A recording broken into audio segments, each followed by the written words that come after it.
Praise the Lord. இந்த காலவேளையிலும் மறுபடியும் உங்களை சந்திப்பதில் மிக்க மகிழ்ச்சி அடைகிறேன். இந்த நாளிலும் நாம் ஒரு வேத வசனத்தை தியானிப்போம்.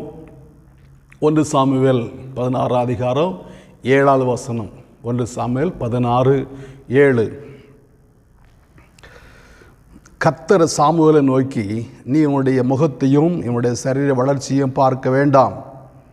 நான் இவனை புறக்கணித்தேன். மனுஷன் பார்க்கிறபடி நான் பாரேன். மனுஷன் முகத்தை பார்ப்பான், கர்த்தரோ இருதயத்தை பார்க்கிறார் என்றார். அந்த வசனத்துடைய பின்பகுதியை பாருங்க. நான் இவனை புறக்கணித்தேன், மனுஷன் பார்க்கிறபடி நான் பாரேன்.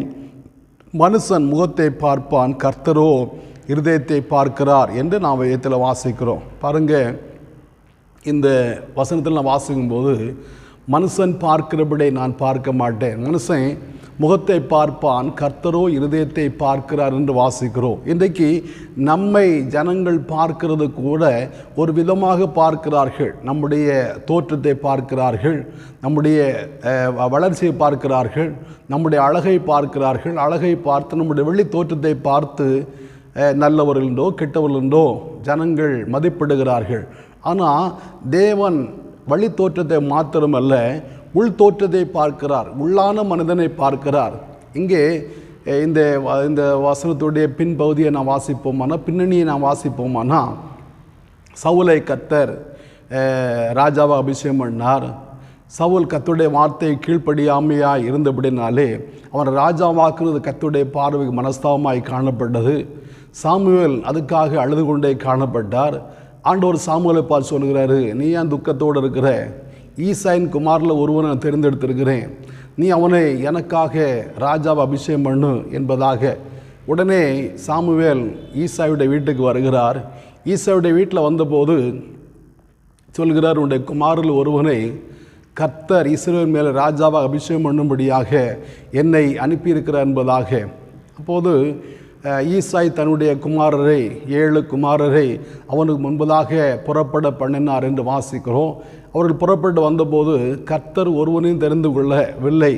முதலாவது ஒருவன் வந்தான், அவன்தான் ராஜாவாக இருக்கலாம் என்று சொல்லி சாமுவேல் தைல கொம்பு எடுத்து அபிஷேகம் பண்ண முற்பட்டார். ஆண்டவர் சொல்கிறாரு, இல்லை இல்லை, நீ இவனை நீ பார்க்கிறபடி நான் பார்க்கறது இல்லை. இவன் ஒருவேளை சவுலோட கூட யுத்தத்துக்கு போகிற யுத்த வீரனாக இருக்கலாம், ஆனாலும் நான் அவனை புறக்கணிக்கிறேன், நான் அவனை விரும்பவில்லை. அவன் என்னுடைய பார்வைக்கு சுத்தமானவனாய் காணப்படவில்லை. வெளி தோற்றத்தின்படி ஒருவேளை அவன் யுத்த வீரனாய் காணப்படலாம், சவுலோட கூட யுத்தத்து போகிறவனாக இருக்கலாம், ஆனாலும் இவனில் நான் எதிர்பார்க்கிற நற்குணங்கள் இல்லை என்று சொல்லி அவனை புறக்கணித்தார். அப்படியே இவருடைய எல்லா குமாரரையும் சாமுவேல் முன்பதாக ஈசாய் போக பண்ண போது ஒருவனையும் கர்த்தர் தெரிந்து கொள்ளவில்லை. கடைசியாக 11ஆம் வசனத்தில் வாசிக்கும்போது சாமுவேல் ஈசாய் பார்த்து கேட்கிறாரு, உன் பிள்ளைகள் இவ்வளவுதானா என்பதாக. அப்போது ஈசாய் சொல்கிறார், எல்லாருக்கும் இளையவன் ஒருவன் இருக்கிறான், அவன் வனாந்தரத்தில் இருக்கிறான், அவன் ஆடுகளை மேய்த்து கொண்டிருக்கிறான். அந்த வார்த்தையுடைய ஆழத்தை நீங்கள் வாசிப்பீர்களானா, எல்லாருக்கும் இளையவன், அவன் பயனற்றவன், உபயோகமற்றவன், அவன் ஒரு மனிதனாக கருதப்படுவதற்கு கூட அவன் தகுதி இல்லாதவன். ஒரு ராஜாவை அபிஷேகம் பண்ணப்பட வேண்டுமானா அதுக்குரியதான தகுதிகள் வேண்டுமே. அந்த தகுதிகளில் ஒன்றுமே அந்த தாவீதிடத்தில் இல்லை. அவன் எல்லாருக்கும் சின்னவன் என்று சொல்கிறதை காண்கிறோம். உதாரணமாக ஒரு பொருளை செய்கிறார்கள், அல்லது ஒரு குறிப்பிட்டதான உலோகத்தில் ஒரு பொருளை செய்கிறார்கள், அதோடைய வேஸ்ட்டு அதை எடுத்து இன்னொரு பொருளாக செய்கிறார்கள். அதுக்கு அடுத்தது ஒன்றுக்குமே பயனற்றதாக குப்பையில் கொட்டக்கூடியதான அந்த வேஸ்ட்டு காணப்படும். இந்த தாவீதை கூட தகப்பன் சொல்லும்போது அவன் ஒரு வேஸ்ட்டு, அவன் ஒரு ஒன்றுக்கும் உதவாதவன், ஒன்றுக்குமே தகுதி இல்லாதவன், அவன் ஆடு மேய்க்க தான் தகுதியாக இருக்கிறான், அவன் வனாந்தரம் இருக்க தான் தகுதி, அரண்மனையில் ஜனங்களை ஆளுகை செய்யக்கூடிய தகுதி இல்லை என்பதாக பெற்ற தகப்பனே அவனை புறக்கணிக்கிறதாக காண்கிறோம். பிரியமானவர்களே, இன்றைக்கு நம்மை கூட அநேகர் அப்படி தான் நினைக்கிறார்கள். இவன் ஒன்றுக்கும் பிரயோஜனம் இல்லாதவன், இவனுக்கு படிப்பு வராது, இவனுக்கு தாளந்துகள் இல்லை, இவன் உபயோகமற்றவன், இவன் யாருக்குமே பயனற்றவன் என்று சொல்லி நம்மையும் ஒருவேளை நம்மை பெற்றவர்களுக்கு கூட நம்முடைய சகோதரர்களுக்கு கூட புறக்கணிக்கலாம், அற்பமாக எண்ணலாம். அற்பமாக எண்ணிக்கொண்டிருக்கிறார்கள். நீங்கள் கவலைப்பட வேண்டியதே இல்லை. மனிதன் பார்க்கிறபடி ஆண்டவரை பார்க்கிற தேவன் இல்லை. ஒருவேளை நம்மை பெற்றவர்கள் நம்மை பார்க்கிறபடி கர்த்தர் நம்மை பார்க்கிறது இல்லை.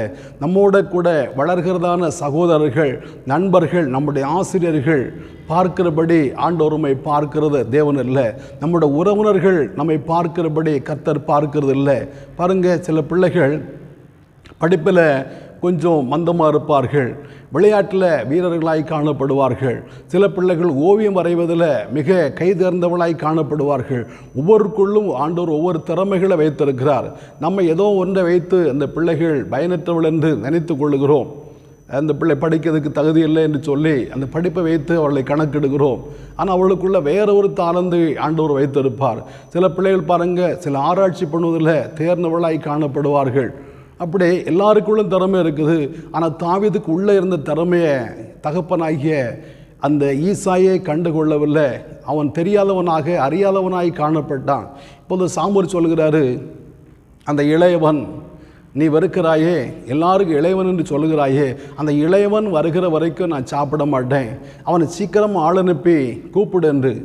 ஆனால் அந்த இளையவன், அந்த தாவீது வந்தபோது அவன் சிறந்த மேனியும் அழகிய கண்களும் நல்ல ரூபம் உள்ளவனாய் காணப்பட்டான். அப்படியானா இந்த வசனத்தில் 12ஆம் வசனத்தில் அவன் சிவந்த மேனியும் அழகிய கண்களும் நல்ல ரூபம் உள்ளவனாக இருக்கிறான் என்று எடுத்து சொல்ல வேண்டுமானா, இவனுக்கு மூத்தவர்கள் அழகிய கண்களும் சிவந்த மேனியும் நல்ல ரூபம் உள்ளவர்களாக அல்ல. இந்த ஈசாயுடைய எல்லா பிள்ளைகளையும் நிற்க வைத்து எல்லாருக்கும் முன்பதாக தாவீதை ஒப்பிட்டு பார்த்தா சரீர தோற்றத்தின்படி யாருமே இந்த தாவீதுக்கு ஒப்பிடத்தக்கவள் அல்ல என்று இந்த 12ஆம் வசனம் நமக்கு எடுத்து சொல்லுகிறது. அவன் வந்தவுடனே சாமுவேல் பார்க்கிறாரு, அவன் சிவந்த மேனியும் அழகிய கண்களும் நல்ல ரூபம் உள்ளவன் என்று சொல்ல வேண்டுமானா, வெளி தோற்றத்தின்படி கூட தாவீது ரொம்ப அழகுள்ளவனாக, நல்ல சாமர்த்தியம் உள்ளவனாக, நல்ல ரூபம் உள்ளவனாய் காணப்படுகிறான். மற்றவர்களை பார்க்கல ரூபம் உள்ளவனாய் காணப்படுகிறான் வெளி தோற்றத்தின்படி கூட. ஆனால் தகப்பனுடைய பார்வைக்கு அந்த அழகு வெளி தோற்றத்தின் அந்த தோற்றம் கூட தெரியாதவனாய் காணப்பட்டான். இன்றைக்கு நம்ம கூட மற்றவர்கள் அப்படி தான் நினைக்கிறார்கள். நம்முடைய வெளி தோற்றத்தை வைத்து கூட சரியாக கணக்கிட தெரியாதவளாய் காணப்படுகிறார்கள். ஆனால் தேவன் நமக்குள்ளே இருக்கிற தாளந்துகளை வெளியே கொண்டு வந்து எல்லாருக்கும் முன்பதாக வெளிச்சத்தில் கொண்டு வருகிற தேவனாய் காணப்படுகிறார். இந்த தாவீது அழகிய ரூபம் உள்ளவனாய் காணப்பட்டான், நல்ல சௌந்தரியம் உள்ளவனாய் காணப்பட்டான், நல்ல ரூபம் உள்ளவனாய் காணப்பட்டான், சிவந்த மேனி அழகிய கண்கள் உள்ளவனாய் காணப்பட்டான். கர்த்தர் சொல்லுங்க, இவன் தான், இவன் எடுத்து நீ அபிஷேகம் பண்ணு என்பதாக. பாருங்கள், இந்த சிவந்த மேனி அழகிய கண்களுக்கு ஆழமான அர்த்தங்கள் உண்டு. நம்ம அவைகளை இப்போ தியானிக்க நேரம் இல்லை. அப்போ நமக்குள் இருக்கிறதான திறமைகள் தாளந்துகள் ஆண்டவருக்கு பயன்படுமானால் கர்த்தர் நம்மை எடுத்து பயன்படுத்துகிற தேவனாய் காணப்படுகிறார். ஒருவேளை மனிதர்கள் நம்முடைய திறமைகளை தாளந்துகளை பயன்படுத்தாமல் அல்லது நம்மை கண்டுகொள்ளாமல் இருக்கலாம். கர்த்தர் முன்பதாக நான் தாழ்மைப்படும் போது ஆண்டவர் நம்முடைய தாளந்துகளை நம்முடைய திறமைகளை அவர் கண்டு நம்மை பயன்படுத்த வல்லவராய் காணப்படுகிறார். தொடர்ந்து நான் வாசிக்கும் போது தாவீதை சாமுவேல் அபிஷேகம் பண்ணார். உடனே கர்த்தருடைய ஆவி அவன் மேலே வந்து தங்கியிருந்தார். சவுலிடத்தில் தேவனால் விடப்பட்ட ஒரு பொல்லாத ஆவி கலங்க பண்ணது. அப்போது அவருடைய வேலைக்காரன் சொல்கிறார்கள், உம்மை ஒரு பொல்லாத ஆவி கலங்க பண்ணுகிறது, ஆகையினாலே சுரமண்டலம் வாசிக்கக்கூடிய ஒரு மனிதனை தேடுவோம். அப்போது நம்ம சுரமண்டலம் வாசிக்கும்போது உமக்கு இருக்கிறதான இந்த அசுத்தாவி உம்மை விட்டு போகும் என்பதாக.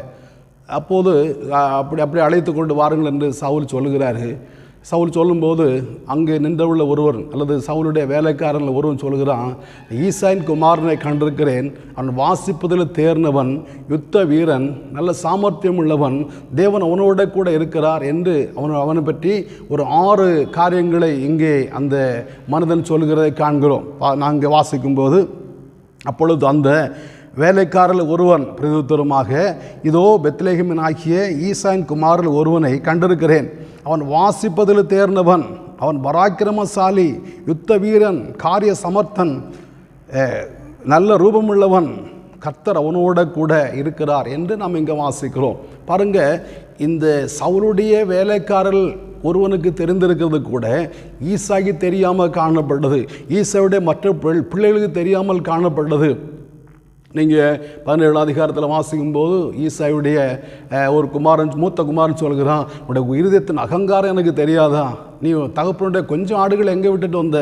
அவைகளை கொண்டு போய் அவைகளை நீ போய் மேய், இங்கே ஏன் இவ்வளோ அகங்காரம் காட்டுற என்று சொல்லி கடந்து கொள்ளுகிறதை காண்கிறோம். அப்போ இவனுக்குள்ள அவன் யுத்த வீரனாக இருக்கிறான், காரிய சமர்த்தனாக இருக்கிறான், நல்ல ரூபம் உள்ளவனாக இருக்கிறான், தேவன் அவனோட கூட இருக்கிறார். இப்படிப்பட்டதான தாளந்துகள் நிறைந்ததான ஒரு மனிதனை தேவன் எடுத்து பயன்படுத்துகிற தேவனாக இருக்கிறார். என்னை கேட்கிற அருமையான தேவனுடைய பிள்ளைகளே, ஒருவேளை உங்களுடைய திறமைகள், தாளந்துகள் மதிக்கப்படாமல் போகலாம்.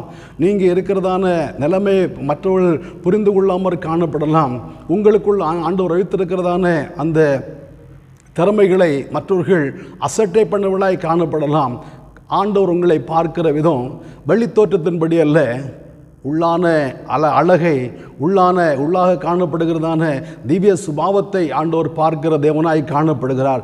ஏற்ற வேளையில் ஆண்டவர் உங்களை வெளியே கொண்டு வருவார். எப்போ உங்களுடைய வெளியே கொண்டு வந்து பிரகாசிக்க பண்ண வேண்டுமோ, எல்லாருக்கும் முன்பதாக உங்களுடைய திறமைகளை வெளிப்படுத்த வேண்டுமோ, அந்த நேரத்தை நிச்சயமாகவே கொண்டு வருவார். நான் 1 பேரில் வாசிக்கும் போது, ஏற்ற காலத்தில் தேவன் உங்களை உயர்த்தும்படிக்கு அவருடைய பலத்த கைக்குள் அடங்கி இருங்கள் என்று பேதுரு சொல்கிறதை காண்கிறோம். பிரியமானவர்களே, அவனுடைய தாவீதை அவனுடைய சகோதரர் எல்லாரும் நடுவில் சாமுவேல் அபிஷேகம் பண்ணார் என்று வாசிக்கிறோம். சத்துருக்கள் முன்பதாக நீர் எனக்கு ஒரு பந்தியம் ஆயத்தப்படுத்தின என்று கூட 23ஆம் சங்கீதத்தில் தாவீது சொல்கிறார். இந்த தாவீதை பகைக்கிறதான தன்னுடைய சகோதரர் நடுவில் கர்த்தர் தாவீதை ராஜாவாக அபிஷேகம் பண்ணினார். உங்களை பகைக்கிற, உங்களை அருவருக்கிறதான, உங்களை அசட்டை பண்ணுகிறதான, உங்களை நிந்திக்கிறதான, உங்களை பரியாசம் பண்ணுகிறதான மற்றவர்கள் முன்பதாக ஆண்டவர் உங்களை ஒரு மேன்மையை வைத்திருக்கிறார். மனுஷன் பார்க்கிறபடி ஆண்டவர் உங்களை பார்க்கிறது இல்லை. உடைய மேன்மையை ஆண்டவர் பெருக பண்ண அவர் வல்லவராய் காணப்படுகிறார். எல்லாருக்கும் முன்பதாக, எல்லாருக்கும் மேலாக உங்களை ஆண்டவர் உயர்த்த வல்லவராய் காணப்படுகிறார். காரணம், மனுஷன் பார்க்கிறபடி ஆண்டவர் உங்களை பார்க்கிறது இல்லை. நீங்கள் தேவ பக்தியாக நடக்கிறீங்க, ஆண்டவர் பயந்து நடக்கிறீங்க, ஆண்டவர் பிரியமானதை செய்கிறீங்க, கர்த்தர் உங்களோட கூட இருக்கிறார். உங்களை கொண்டு அசாதாரணமான காரியங்களை ஆண்டவர் செய்ய விருப்பம் கொள்ளுகிறார். ஒருவேளை மனிதர்கள் முட்டுக்கட்டையாய் காணப்படலாம், மனிதர்கள் உங்களை தடை பண்ணலாம், மனிதர்கள் உங்களை முன்னோக்கி போக விடாதபடிக்கு, ஆவிக்குறிச்சியில் வளரக்கூடாதபடிக்கு உங்களை தடை பண்ணவர்களாய் காணப்படலாம். காலம் வரும், அல்லது ஆண்டவர் குறித்த நேரம் வரும்போது உங்களை நிச்சயமாகவே மேன்மைப்படுத்துகிற தேவனாய் காணப்படுகிறார். தாவீதை அவனுடைய சகோதரர்கள், அவனுடைய தகப்பன் அசட்டை பண்ணினான், அற்பமாக எண்ணினான், எல்லாருக்கும் இளையவன் என்று சொல்லி அவனை ஓரமாக ஒதுக்கி வைத்தான். ஆனால் கர்த்தர் அவனை ஆளனுப்பி அழைத்து வந்து அவனை சகோதரருக்கு முன்பதாக மேன்மைப்படுத்தினான் என்று வேதத்தில் வாசிக்கிறோம். இன்னும் ஆழமாக சிந்திக்கலாம் பாருங்கள். இந்த தாவீதுக்குள்ள அவன் இசைக்கறி வாசிக்கும் போது, அல்லது அவன் கிண்ணறம் வாசிக்கும் போது, அவன் தன்னுடைய வாத்தியத்தை எடுத்து வாசிக்கும் போது அசுத்த ஆவிகளை துரத்தக்கூடியதான அந்த கிருபைகள், வரங்கள் இருக்கிறது. ஆனால் இவ்வளவு பயன்படக்கூடியதான ஒரு பாத்திரத்தை தகப்பன ஈசாய் வனாந்தரத்து அனுப்பியிருக்கிறான். உங்களுக்குள்ளும் குணமாக்கும் வரங்கள் இருக்கிறது, பிசாசுகளை துரத்தக்கூடிய வரங்கள் இருக்கிறது, ஆண்டவர் வைத்தான கிருபைகள், வரங்கள் உங்களுக்குள்ள காணப்படுகிறது. அவைகளை வெளியே கொண்டு வர ஆண்டோட சமூகத்தில் நீங்கள் ஜெபிக்க வேண்டியது அவசியமாய் காணப்படுகிறது. நீங்கள் பெற்றதான தாளந்துகளை நீங்கள் புதைத்து வைக்கக்கூடாது.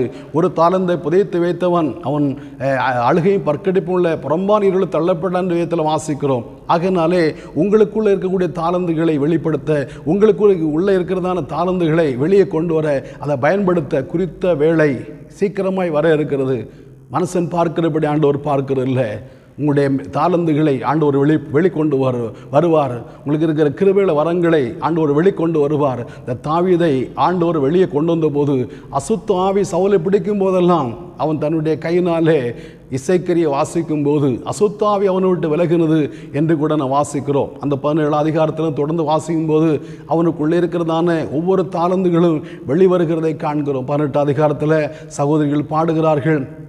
அப்படியே ஒவ்வொரு அதிகாரங்களிலும் ஒவ்வொரு விதமான கிரியைகள் தாவீதுடைய வாழ்க்கையில் நிறைவேறுவதை காண்கிறோம். என்னை கேட்கிற அருமையான தேவனுடைய பிள்ளைகளே, உடைய வாழ்க்கையில் கூட விதமான மேன்மையை ஆண்டவர் தர ஆவல் உள்ளவராய் காணப்படுகிறார். ஆண்டோட சமூகம் ஜெபிப்போமா? நல்ல பிதாவே, நன்றியோடு துதிக்கிறோம், வாழ்த்துறோம். இந்த கால வேளையிலும் உடைய திருமுகத்தை நோக்கி பார்க்கிறோம். மனுஷன் பார்க்கிறபடி நேரங்களை பார்க்கிற தேவன் அல்ல, மனுஷன் முகத்தை பார்க்கிறான், இருதயத்தை பார்க்கிற தேவன். இதா இருக்கிற ஆண்டவரே, இருதயம் உமக்கு முன்பதாக தூய்மை உள்ளதாய் சுத்தமுள்ளதாய் காணப்பட கிருபை கிருபதாருங்க. தாழ்மை உள்ள கிருபை அளிக்கிற தேவன் உங்களுக்கு முன்பதாக நாங்கள் தாழ்மைப்பட்டு மேன்மை பெற்றுக்கொள்ளக்கூடிய கிருபைகளை ஆண்டவர் தர வேண்டும் என்று ஜெபிக்கிறோம். அப்போவுடைய கரங்கள் அர்ப்பணிக்கிறேன். இயேசு மூலம் பிதாவே, ஆமேன், ஆமேன். ஆண்டவர் நம்மை ஆஸ்வதிப்பாராக.